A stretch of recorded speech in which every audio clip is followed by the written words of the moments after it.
Welcome guys, তো আজকে আমার বার্থডে, তো আমি এখন কেক কাটবো। তো সবাই রয়েছে এখানে, যেমন সুদীপ, তারপর আরো কজন আছে দেখাচ্ছি সবাইকে। তো আমাদের নিয়ম নেই মোমবাতি জ্বালানো, ছোটবেলা দিয়ে কোনোদিন হয়নি। তো আজকে ফট করে মা একটা হুজুক তুলেছে, করা হচ্ছে ঘরে কেক বানিয়ে। দেখেন কেকটা, তো এই যে মা মামি, এই যে দিদি, এই যে বোন, এই যে মামি, আর এই যে ভাই আর মাসি, বাস এই কজন করে হচ্ছে। তো কিছু করার নেই, তো ছোট ছোট করে হবে।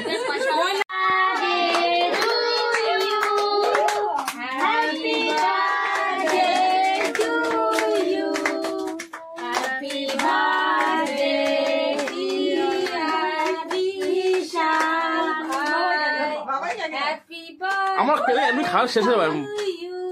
চলো ওটা ক্যামেরা কর। Happy birthday. আরে কে খাবে? কে খাবে? মামি, আরে তোরা খা। আমি খাচ্ছি। গালে লাগায় না। তুই খাইবা। এ বুনুকে দিবি? হ্যাঁ, আমি একটু খাবো। ও খাওয়াই দে। Happy birthday. Thank you. যা না, একটা আনন্দ হবে। তাই এটা ধরো মুখে বার্থডে খাই তো সবাই। হ্যাপি বার্থডেটা লিখবে কমেন্টে, সাবস্ক্রাইব, শেয়ার, কমেন্ট, বাস, টাটা।